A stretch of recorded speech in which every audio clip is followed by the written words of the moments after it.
Sri Caitanya Caritamrita Adi-lila chapter 11.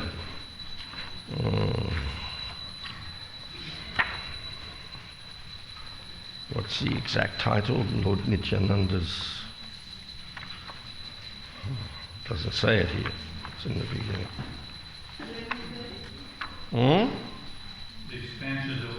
The expansions of Lord Nityananda. Thank you.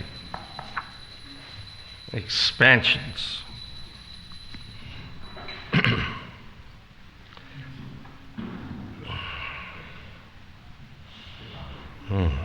Text number 30. Jagadisha Pandita Haya Jagat Pavana Krishna Prema Amrita Vashe Yena Vashagana Jagadisha Pandita Haya Jagat Pavana Krishna Prema Amrita Vashe Jena Vasha Ghana Jagadisha Pandita Hoya Jagat Pavana Krishna Prema Amrita Vashe Jena Vasha Ghana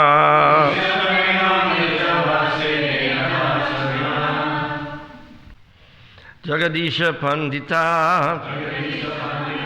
of the name Jagadish Pandit. Haya becomes Jagat Pavana, the deliverer of the world. Krishna Prema Amrita Vashe, he always pours torrents of devotional service. Yena, like. Vasha, rainfall. Ghana, heavy. Translation. Jagadisha Pandit, the 15th branch of Lord Nityananda's followers, was the deliverer of the entire world. Devotional love of Krishna showered from him like torrents of rain. Purport by Srila Prabhupada. Descriptions of Jagadish Pandit are available from Chaitanya Bhagavata Adi-lila chapter 4 and Caitanya Caritamrita Adi-lila chapter 14. He belonged to the village of Yashodagram in the district of Nadia near the Chakadaha railway station. Of course, the railway station wasn't there when he was there.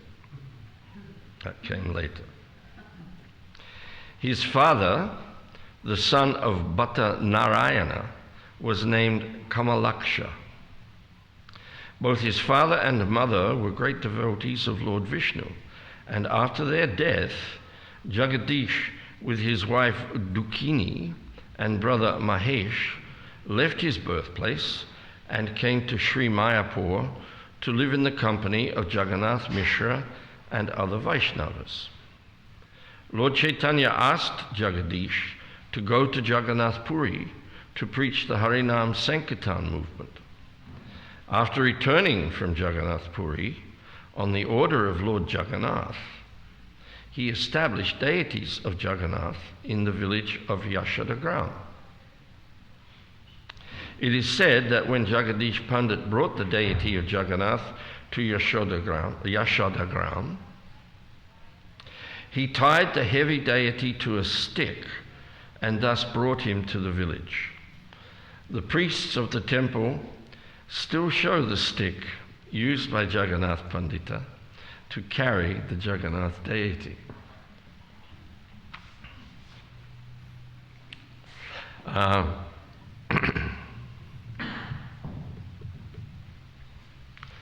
I have to admit I'm not a scholar of these things. There's so much you can read about Jagadish Pandit in Chaitanya Caritamrita chapter 4 and 14, and Caitanya Bhagavata Adi-lila chapter 4.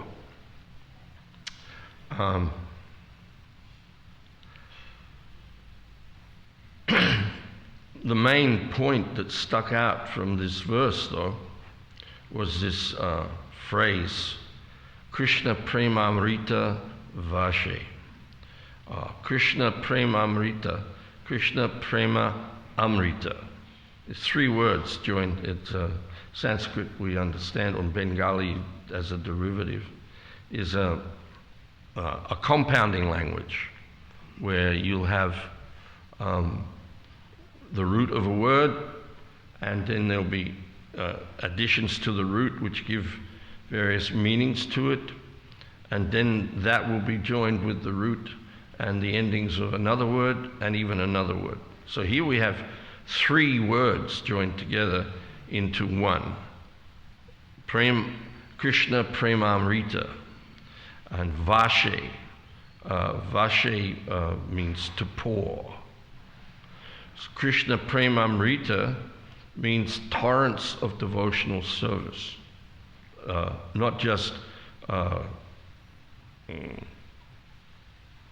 you can't say, in one sense you can't say ordinary devotional service, but very highly refined devotional service.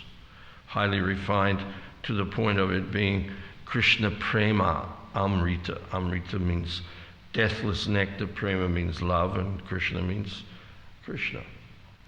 So the nectar of deathless love, the deathless nectar, the unending fountain of nectar of love of Godhead, was something that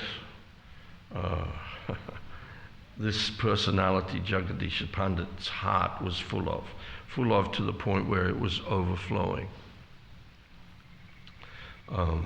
That overflow principle is very much exemplified by Lord Nityananda and all of his expansions.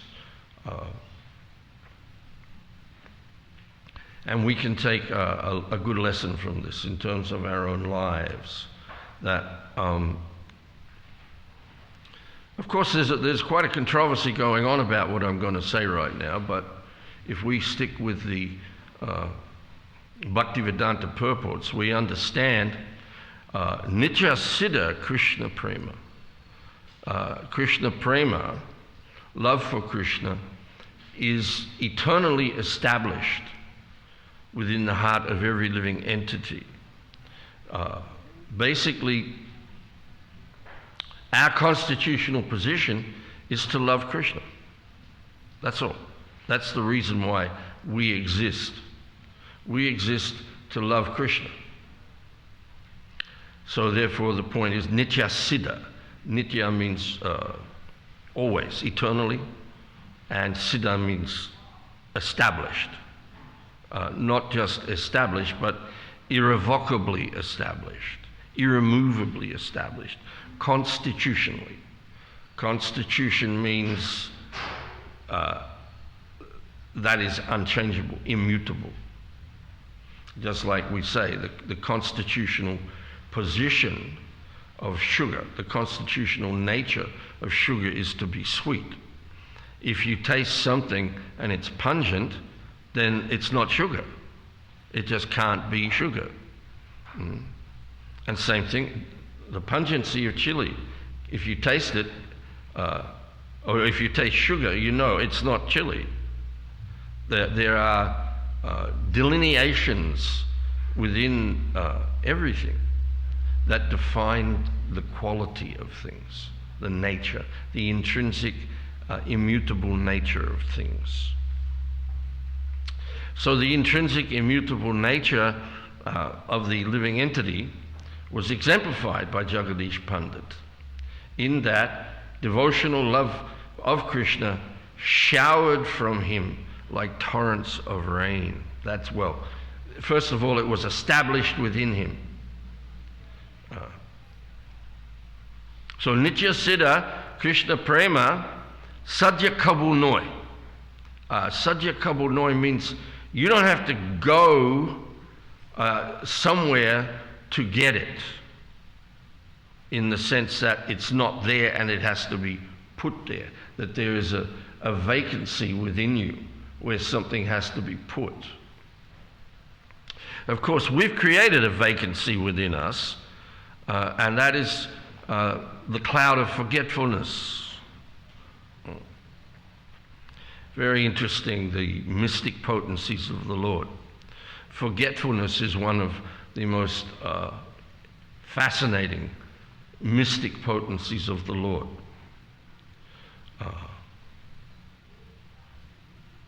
But the point that I wanted to talk about in regard to forgetfulness or remembrance is that they are predicated on knowledge. You can't forget something you don't know. You can't remember something you don't know. It's just, it's not there. It can be recalled or it can be forgotten. And we understand Nitya Siddha Krishna, Savashacham Hridi Shani Vishnu Mata Smriti Jnanam Apovanam Cha. That Krishna is established, situated within the heart of every living entity, and from him is coming knowledge, remembrance, and forgetfulness. So these are mystic potencies of the Lord. Just because we have forgotten something doesn't mean it doesn't exist. Just like you may have a piece of radioactive material, and you put it somewhere in your garden and you forget it's there. Does that mean it's no longer emanating radioactive, what are they called, vibrations or whatever? No, you've just forgotten something. So Krishna is always, love for Krishna is always there within us. So it was there within Jagadish Pandit also, but he had the special quality that he was so much absorbed in love of Krishna that it showered from him like torrents of rain.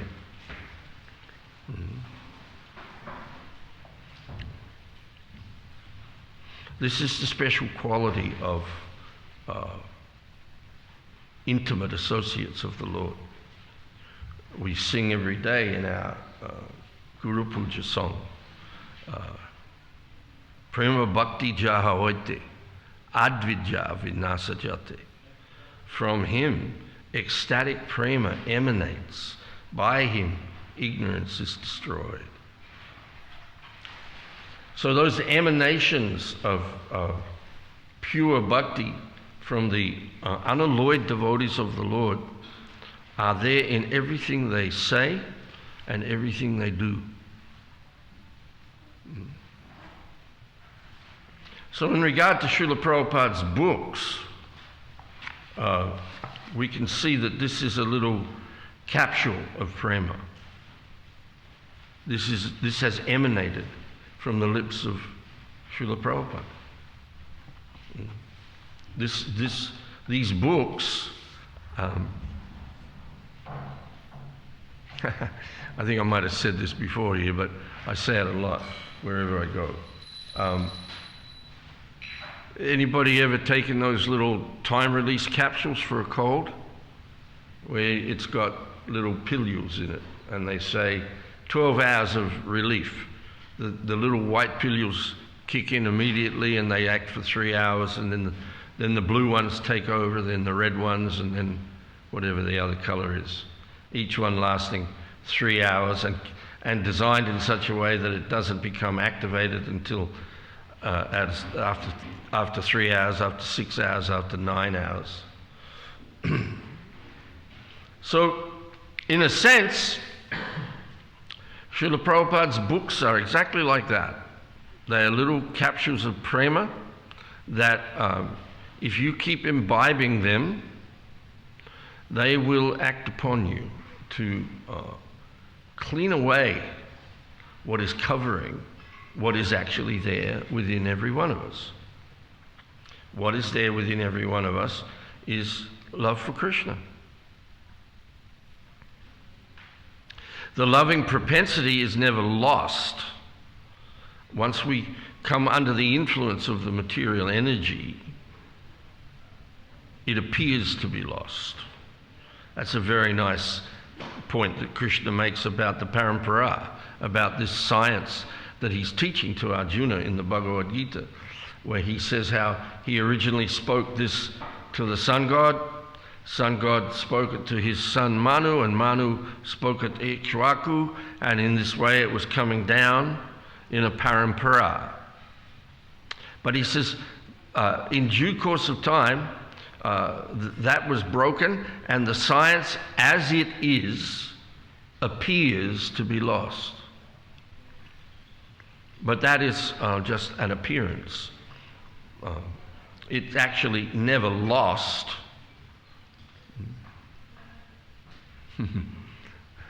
It's like that. Sometimes you see outside of a church where they have those little pithy things where they'll say CH -- CH. What's missing? You are. And then there's another one you see where, and that's pertinent to what we're saying here, where it says, my friend told me he'd found God. I told my friend, God's not lost. You are. So the science of what we are talking about here, the science of love of God, the science of the eternal relationship, the eternal intimate loving relationship between the Lord and every living entity is never lost. It is actually what exists eternally. This concept of existence is a mystery to us because under the nescient activities inculcated at the beginning of the creation by Lord Brahma, we have a sense of death. One of the nescient activities is the sense that I will cease to exist. And because we exist eternally, that can never be a satisfying thing to any living entity. Because by our nature, we're Satchitananda. We are full of knowledge. And we know we're eternal. But we've forgotten this. We have forgotten this. This is a very, very important point to understand. We see at the end of the Bhagavad Gita where Arjuna says, so now, what are you going to do, Arjuna? And are you convinced by what I've said? And one thing Arjuna says in his response is, I have regained my memory. I have regained my memory.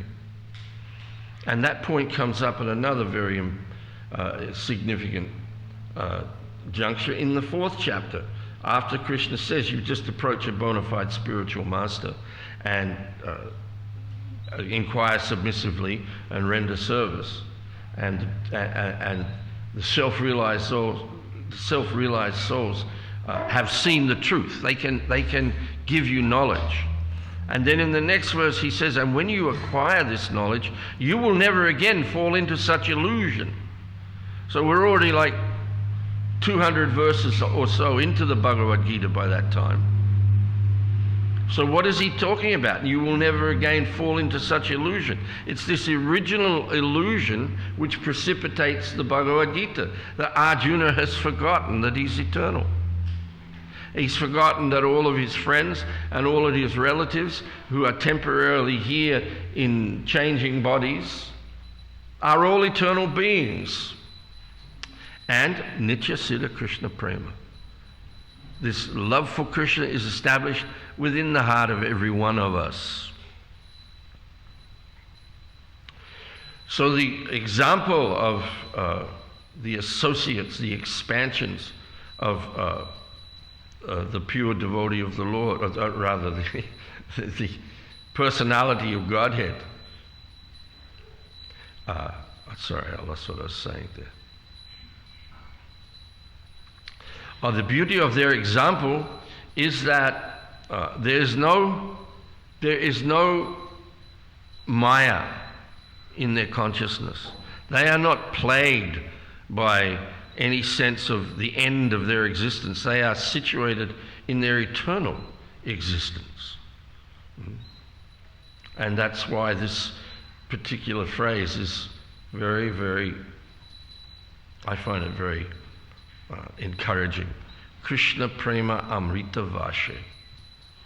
That there are personalities that exist, and one of those personalities has come into our lives. There are personalities who exist from whom love for Krishna is showering down on us like torrents of rain.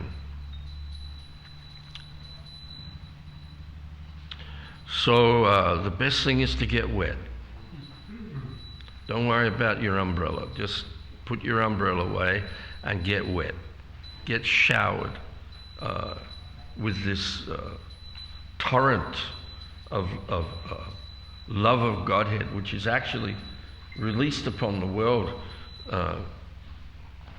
by the mercy of Srila Prabhupada, by the inconceivable mercy of Srila Prabhupada. We just had Vyasa Puja for Srila Prabhupada a few days ago, a couple of weeks ago now. 3 weeks, is it? How time flies.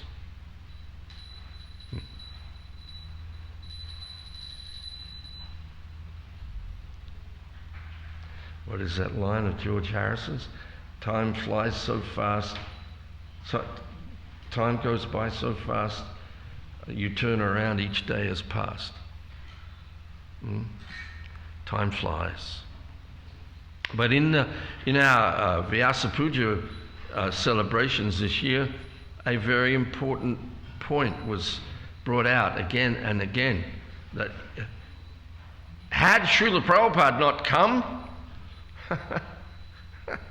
or had he gone back without any results, like he said there on that little film we saw, there was he described how in the first year in New York he became very depressed.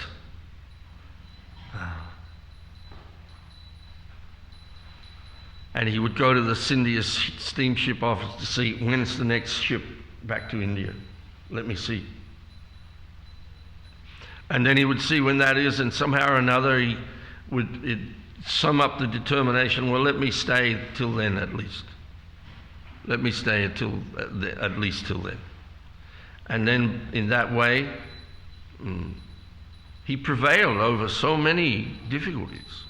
He remained resolute, and then after a year or so, the little trickle began that became a flood. And now, how far are we from New York? Or I think New York is 14 hours behind us in time right now. So we're like, what's the time? 8 o'clock in the morning. It's 6 o'clock yesterday in New York. We're a long way from New York. You can get there get here from there in about 23 hours in our era, but it's still a very long way. And then you extrapolate that to the situation that ISKCON has a presence in hundreds and hundreds of places all over the world now. All because, actually, Krishna Prema Amrita Vashe. Because Srila Prabhupada always pours torrents of devotional service into the world. Torrents of devotional service, that's a very interesting point too, in the word for word. The word is Krishna Prema Amrita, and Prabhupada says that's devotional service. Devotional service is nothing other than Krishna Prema Amrita. It's the deathless nectar of tasting love for Krishna. And in one lecture, Srila Prabhupada quoted the verse Satatam Tesham Satata Yuktanam Bhajatam Priti Purvakam. And he says this priti, this means love. And then he goes on to explain that you cannot even engage in the formalities of Vaidhi Bhakti if your love for Krishna has not been reawakened. And how is that love for Krishna reawakened? It is only reawakened and can only be reawakened by contact with the pure devotee of the Lord.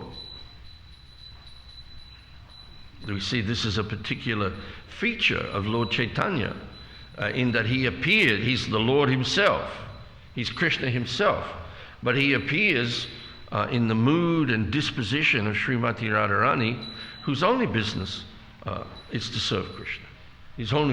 Her only business is to love Krishna. And so we see on Lord Chaitanya's traveling, when he does his tour of India, especially his tour of South India, he's just walking down the road, completely absorbed in love of the Lord, and anyone who saw him, their love for Krishna was immediately reawakened. And they would go back to their villages, and just by seeing them, the people in the village, seeing that person, the people in the village, their hearts would be reawakened. This is a very, very powerful thing. Krishna Prema Amrita Vashi, the torrents of devotional service that flow from the heart of the pure devotee. Now, of course, we might think, well, that doesn't really apply to me. I'm not a pure devotee. That's why we have to go out and contact the non-devotees, for us to see how bereft they are and how endowed we are. Any one of us. Any one of us.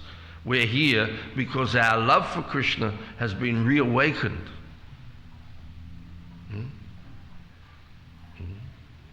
Now, of course, when that alarm goes off in the morning, you've got options.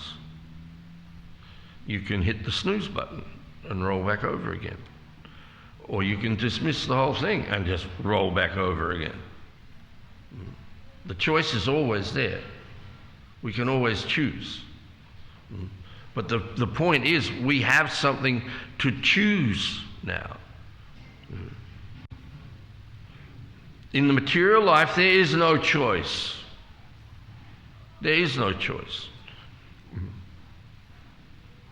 Because you're going to die. In material existence, death is inevitable. So it doesn't matter what path you're on. It doesn't matter how you die. What's the choice? Would you like to take strychnine or arsenic? Well, what's it matter? You're going to die. There's no choice. And an intelligent person sees the futility of all action in the material world as a result of that. What's the point of accumulating a huge fortune? What's the point of becoming learned in some category of mundane knowledge? What's the point of becoming a famous rock star? You're going to die. What's the point? What's the point? There is no point. There is no point to our existence if we come to the conclusion that we're products of matter. And any intelligent person can't accept that. They cannot accept that. But the nature of Maya, and especially under the influence of the age of Kali, is such that if you get through 3rd grade in primary school and you've got any creativity left, or any wonder, or beyond wondering how material things work, without trying to see beyond matter, then you're an exceptional person. All in all, otherwise, all in all, you're just another brick in the wall.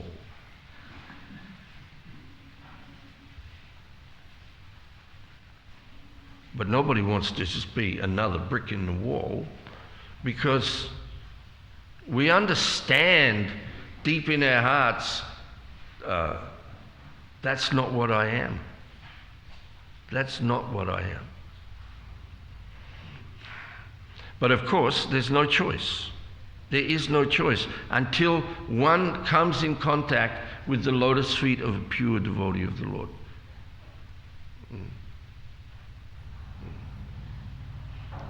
And then, Nityasira Krishna Prema Sajja Kabul Noi, that which is dormant within us is reawakened. And then, Shravanadi Shuddha Chitta, by hearing from this authoritative source. There's a sentence in the purport to the 22nd verse of the 13th chapter of Bhagavad Gita. The purport is explaining how the living entity is entangled. The verse is explaining also how the living entity is entangled in the material world. And it is by his material desire. And he has, if he does not take to Krishna consciousness, then he will be obliged to change his body again and again and again and again in this material world, because he has been driven by material desires since time immemorial. That conception has to be changed, Prabhupada says. And then he says that can only be changed. That conception can only be changed by hearing from authoritative sources. Only. Prahlad Maharaj talks about that it doesn't matter whether you're a scholar or whether you're having some joint conference with somebody else or whatever means you're doing, adopting in the pursuit of material knowledge, you will never understand transcendence. And you will therefore never understand the essence of what is transcendence. And what is transcendence is Krishna Prema Amrita. That is the essence of transcendence. The transcendental world is full of Krishna Prema Amrita. So the chitta, our mind, the chitta, the mind, the intelligence, and the ego, they all have to be purified, Shuddha. They have to become pure. And the only way is Shravan Adi. Adi, it means after the ways of the authorities, the great authorities. It's very interesting that in the Srimad Bhagavatam, when Sukadeva Goswami arrives at the end of the first canto, and in the beginning of the second canto explains that he is going to speak Srimad Bhagavatam to Parikshit Maharaj. Then it's very interesting. Then before he begins his recitation, he says, Atashri, I lost the verse right there. What is the verse?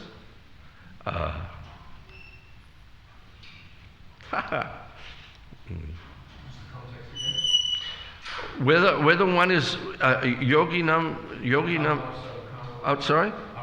No, that's later. Parikshit Maharaj says that. Same principle, but just lost it. Sorry. What is it? Yoginam nripa niyanitam harinam anokirtanam is the second half of the verse. What's the first half? Akutobayam. Nirnitam, what is that? Sorry? No. It's 2:111. Damodar.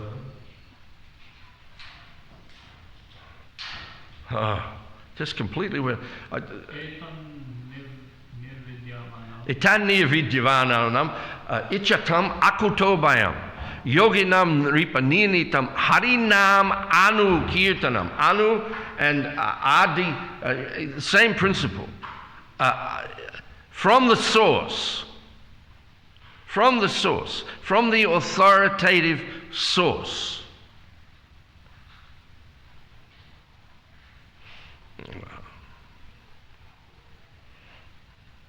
This is the doubtless and fearless way for all. Harinam Anukirtanam. Harinam Anukirtanam there is actually giving us a what do you call, a forecasting, a foreboding, or what is the word? A foreshadowing of Caitanya Charitamrita. Because, and the appearance of Caitanya Mahaprabhu. Because he says, I'm going to speak Srimad Bhagavatam to you. And then he says, this verse, Itanya Vidyavananam, Ichatam Akutobayam, Yoginam Nipanirnitam, Harinam Anukirtanam. That this chanting of the holy name of the Lord after the ways of the great authorities is the doubtless and fearless way for all. Whether you are Ichatam, whether you have all material desires, whether you're a yogi, or whether you're a nirtita, you have no material. It doesn't matter what your position is. He equates the chanting of the holy name with the hearing of the Srimad Bhagavatam. There is no difference. There is no, and this is the essence that Caitanya Mahaprabhu came to teach us. And Lord Nityananda came as his assistant, and all of his expansions were there to render the same service. To Krishna Prema Amrita Vashe, shower us all with torrents of love of Krishna. Take it. That's all we have to do, is take it. Pibita Bhagavatam Rasanayam. What is that second line there? Nigama Kalpa Taro Galitam. Sorry? Sukhamukha Amrita Drava Samyutam. There we have Amrita. Sukhamukha Amrita Drava Samyutam. Amrita, this deathless nectar of hearing this philosophy and the pastimes of the Lord. Drava Samyutam. Drava means it's already half digested. It's like baby food. It's like baby food. It's already half digested and easy to swallow. It's all there in the Sanskrit. Nigama kalpa tarho galitam phalam sukha mukat drava samyutam pibita bhagavatam rasamalayam mohuraho rasika bhuvibavuka. And we see in Caitanya Charitamrita, Lord Caitanya is propagating the chanting of the holy name. But whenever he sits and talks philosophy, 5 major instances in the Caitanya Charitamrita, teachings to Rupa, teachings to Sanatan, teachings to Prakasananda Saraswati, and the 60,000 sannyasis, Mayavadi sannyasis, teachings to Sarvabhauma Bhattacharya, and teachings to Ramananda Roy. The same principle is there, that the essence of the whole process is simply to chant and hear the holy name of the Lord. But if you want any substance to that, if you want any philosophical basis to that, Srimad Bhagavatam and Bhagavad Gita. And it's all there. It's all there in any one of those books. You might be overfaced by these big books, these Srimad Bhagavatam, Caitanya Charitamrita. But it's right there in the Bhagavad Gita. It's right there in the Bhagavad Gita.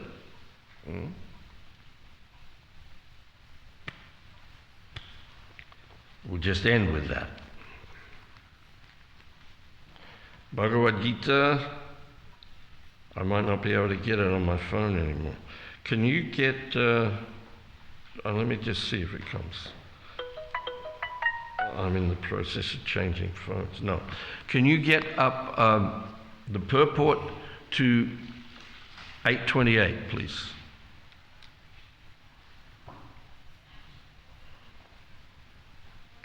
Or get me a Bhagavad Gita, one or the other. Thank you. So the verse is, this beautiful verse, it's a summation verse. At the end of this verse sums up the 7th and 8th chapters of Bhagavad Gita. And the 7th and 8th chapters flow directly from the end of the 6th chapter. Who knows the last verse of the 6th chapter? Yoginam api savesham madgatenat parapan. And of all yogis, he who always abides in me, thinks of me within himself, and offers his homage unto me, he is the most intimately united with me in yoga, and is the highest of all. Then he goes straight into chapter 7 and chapter 8. There's no question there. The question was asked a little bit before in the 6th chapter.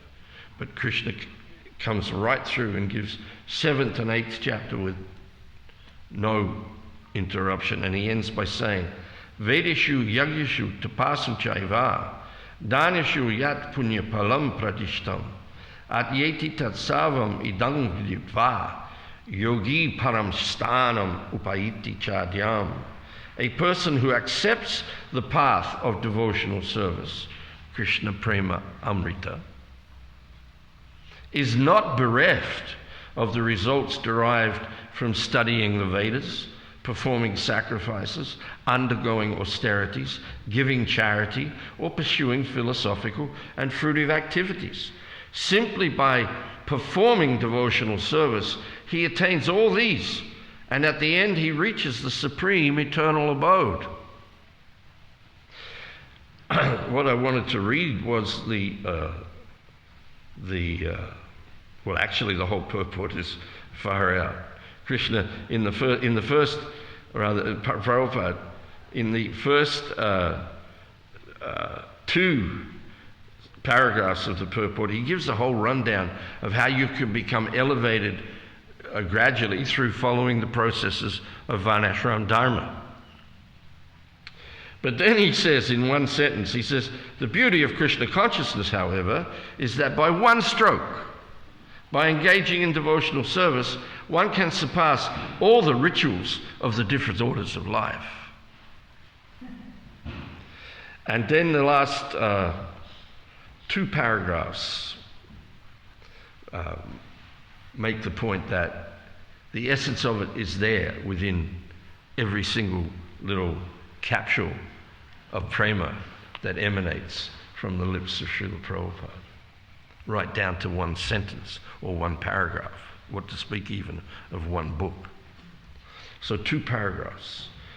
The word idam viditva, the words idam viditva, indicate that one should understand the instructions given by Krishna in this chapter and the 7th chapter of Bhagavad Gita. One should understand the instructions in these 2 chapters. They are very, very, very important chapters. One should try to understand these chapters not by scholarship or mental speculation, but by hearing them in association with devotees. Chapters 7 through 12 are the essence of Bhagavad Gita. The first 6 and the last 6 chapters are like coverings for the middle 6 chapters, which are especially protected by the Lord. If one is fortunate enough to understand Bhagavad Gita, especially these middle 6 chapters, in the association of devotees, then his life at once becomes glorified beyond all penances, sacrifices, charities, speculations, and so forth. For one can achieve all the results of these activities simply by Krishna consciousness. Now here's the kicker, this paragraph. One who has a little faith in Bhagavad Gita, and there you can put Bhagavad Gita, Srimad Bhagavatam, Caitanya Caritamrita.